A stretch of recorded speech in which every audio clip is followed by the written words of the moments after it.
The Owl and the Grasshopper.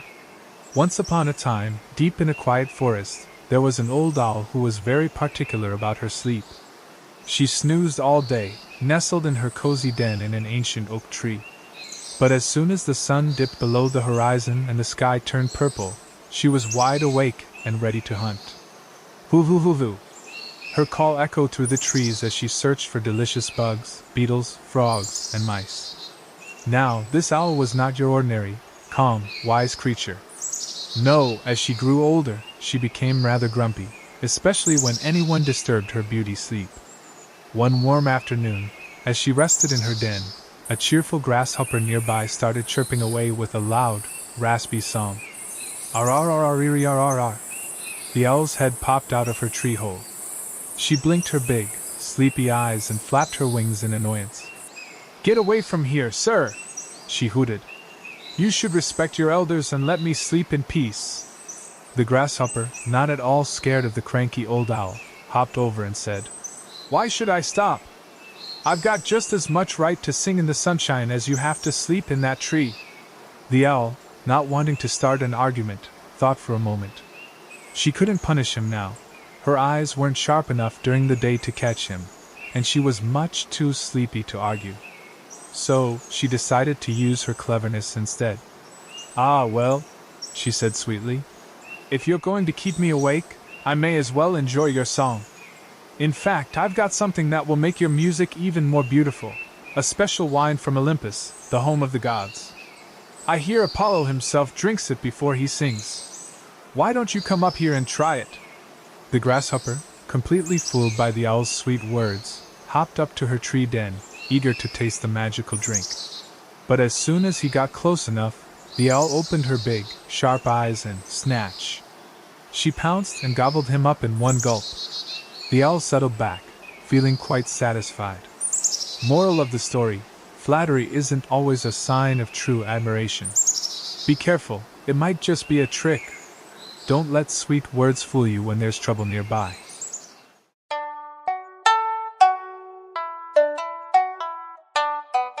The Wolf and His Shadow. Once upon a time, there was a young, bold wolf who decided to go out for an evening stroll. His belly was rumbling, and he was ready to find something tasty for dinner. As he trotted along, the sun was setting, stretching his shadow across the ground like a long, dark blanket. But here's the funny part: his shadow made him look huge. Like super gigantic. 100 times bigger than he actually was. The wolf glanced at his enormous shadow and puffed out his chest. "Wow! Look at me! I'm massive! Who's afraid of lions? Pfft. I'm way bigger than any puny lion. Maybe I should be the king of the jungle." He strutted around, feeling mighty and important. He imagined lions bowing down to him and animals cheering his name. "Long live King Wolf! Long live King Wolf!" he muttered proudly to himself. But before he could finish his royal daydreams, a huge shadow covered him completely. And this time, it wasn't his own. Gulp! Before the wolf could even think about running, a real lion appeared, towering over him like a furry mountain. With one swift, powerful swipe of his paw, the lion knocked the foolish wolf down. And that was the end of the wolf's big-headed dreams. Moral of the story: don't let your imagination fool you. Just because you feel big and powerful doesn't mean you really are. Stay humble and keep your paws on the ground.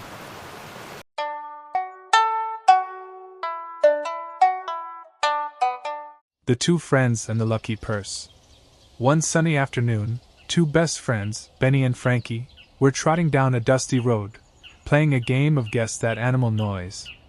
"Moo," Benny guessed. "Nope, it was the dragon roaring," Frankie laughed. As they walked, Benny's toe hit something hard. Clink! He looked down and his eyes went wide. "Whoa! Frankie, check this out! A shiny, big, heavy purse! I must be the luckiest guy ever!" Frankie blinked. Don't you mean we are the luckiest guys ever? We're travel buddies! Besties! Road pals! If we find treasure, we share treasure, right?" But Benny clutched the purse tight. "No way, Frankie! I found it. It's all mine. Huh? I bet it's filled with candy or gold candy. Frankie frowned. Fine, Mr. Greedy Pants. But don't forget, real friends share everything. Just then, they heard angry voices. Stop, thief! That's our purse. Benny's eyes went huge as he spotted a group of villagers marching toward them, waving sticks and shovels. Oh! Benny squeaked. We're in trouble. Huh? Frankie folded his arms and grinned. Wait, we? I thought it was all yours, Mr. Greedy Pants. But, we're friends. Benny whimpered. Friends share good luck and bad luck, Benny, Frankie said with a shrug. The villagers surrounded them, but Frankie stepped forward and explained what happened. Seeing how honest Frankie was, they let them go with a warning.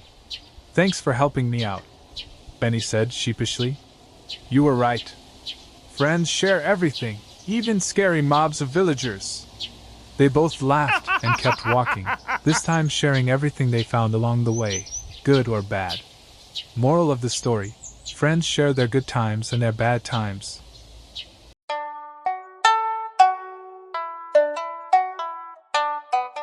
The Oak and the Reeds. Once upon a time, near a sparkling brook, there stood a towering, mighty oak tree. Its trunk was thick and strong, and its branches stretched high into the sky like 100 giant arms flexing their muscles. The oak was super proud of how powerful and unshakable it was. Beside the brook, a bunch of slender, swaying reeds grew. They were tall and thin, dancing and bending whenever the wind blew. They didn't mind. In fact, they were always whispering and humming little tunes to each other. One breezy afternoon, the oak looked down at the reeds and chuckled. Oh, poor little reeds, said the oak. Every time the tiniest breeze blows by, you have to bow your heads and tremble. But look at me. I stand strong and tall, even when the wildest storms roar through the forest. The reeds swayed gently and replied, Thank you for worrying about us, Mr. Oak. But we don't mind bending. When we bow, the wind passes right over us. It doesn't hurt us at all. You may be strong, but sometimes being stubborn isn't always the best way. The oak laughed. Ha! I will never bend. I'm too mighty for that. But that very night, a fierce hurricane rushed down from the north. The wind howled and roared like a monster throwing a giant tantrum. The reeds bent low, nearly touching the ground, but they weren't afraid. They swayed with the storm, twisting and turning like graceful dancers. The oak, however, refused to bend. It held its branches high, fighting against the raging wind. But the hurricane only grew stronger and angrier. With a final furious blast, the wind ripped the oak right out of the ground, roots and all. The mighty tree crashed down with a thunderous boom, its branches shattered and broken. When the storm finally passed, the reeds straightened themselves up and looked sadly at the fallen oak. One of the reeds sighed and said, Sometimes it's okay to bend a little. Being stubborn doesn't always make you strong. Moral of the story: being flexible is better than being stubborn. Sometimes it's smart to bend a little so you don't break.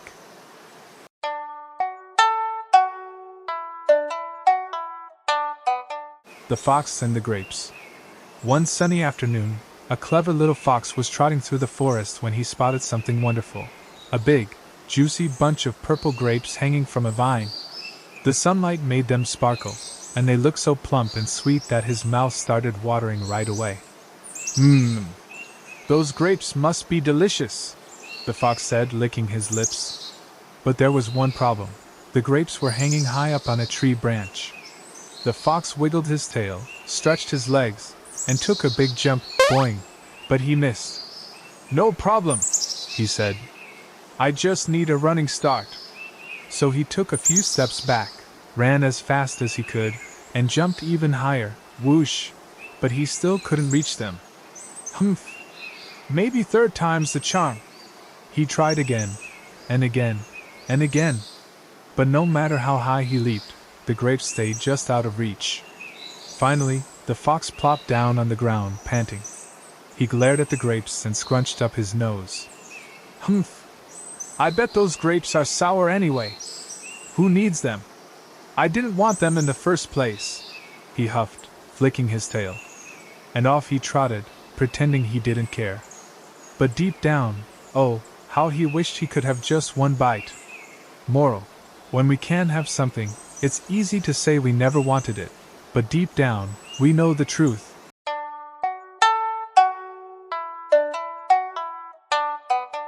The Honest Stork and the Sneaky Cranes. One bright morning, a friendly stork was hopping along the riverbank when a group of cranes flapped over. "Hey, stork! Want to have a feast with us?" one of them squawked. "A feast? That sounds fun!" the stork chirped, not knowing what the cranes had in mind. The cranes led the stork to a big, green field full of golden grains. But oh! This was the farmer's field, and the cranes weren't invited. They were stealing! Before the stork could say a word, swoosh! A big net dropped over them. The farmer had caught them red-handed. "Oh no, oh no!" the stork flapped. "Please, kind farmer, let me go! I didn't steal anything. I'm a good bird. I didn't know the cranes were trouble." Asterisk. The farmer crossed his arms. "Maybe you're a good bird, but you were with the cranes. And I catch thieves together." And just like that, the poor stork had to face the same fate as the sneaky cranes. Moral of the story: choose your friends wisely, because their actions can affect you too.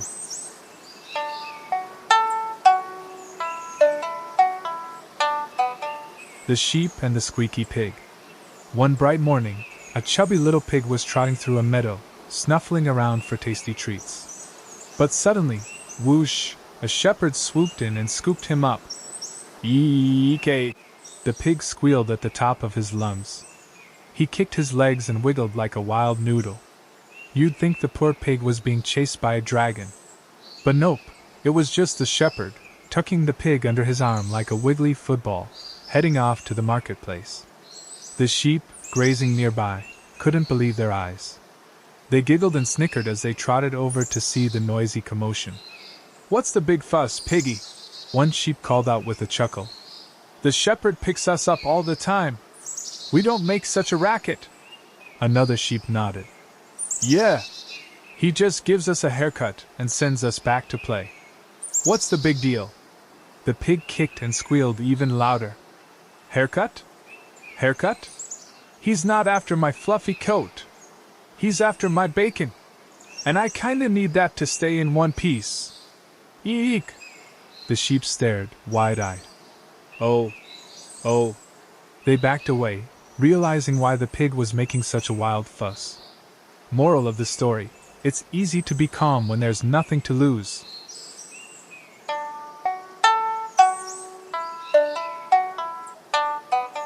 The Rat and the Elephant. One fine morning, a very proud little rat was strolling along the king's highway. And let me tell you, he was full of himself. Despite being small and having a bit of a bad reputation, because he was a rat, he thought he was pretty amazing. As Mr. Rat scurried along the edge of the road, he heard a rumbling noise like thunder. The ground trembled, birds squawked, and leaves shook. What could it be? He peeked out of the ditch and saw the most spectacular parade ever. It was the king's royal procession.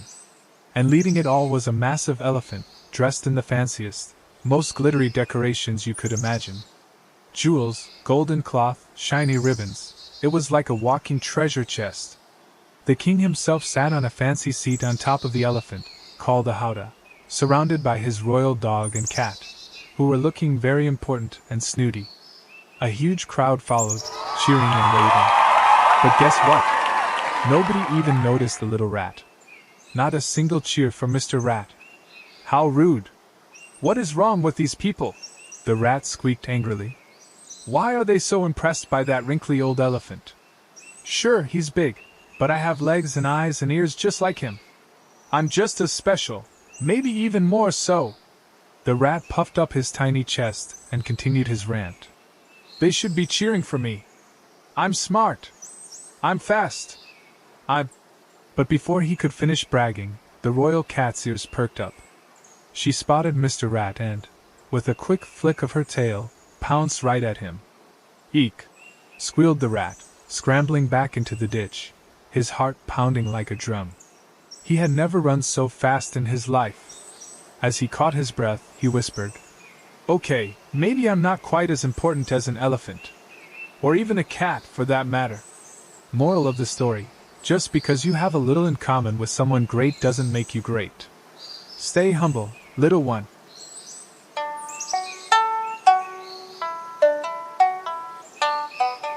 The Boastful Frog and the Big Ox. One sunny afternoon, in a quiet little pond filled with reeds and tiny ripples, a gigantic ox came stomping down for a drink. Splash! His big, heavy hooves landed in the water, sending frogs hopping in all directions. But oh no! One tiny frog didn't hop away in time, and squish, he disappeared into the muddy water. Back in the pond, an old, wise-looking frog noticed something was wrong. She looked around and croaked, "Where's my little one?" The other young frogs trembled. "A huge monster stepped on him," they cried. "Monster?" The old frog's eyes went wide. "How big was he?" "This big?" She puffed up her belly just a little. "Bigger!" the little frog shouted. The old frog puffed up even more. "What about now?" "Much, much bigger," the little frogs insisted. "Impossible!" The old frog huffed and puffed, growing rounder and rounder. "He couldn't have been bigger than this." She kept puffing, and pop! The old frog burst like a water balloon. The little frogs blinked. "Well, that was unnecessary," one of them croaked. Moral of the story: don't try to be something you're not, especially if it might make you pop.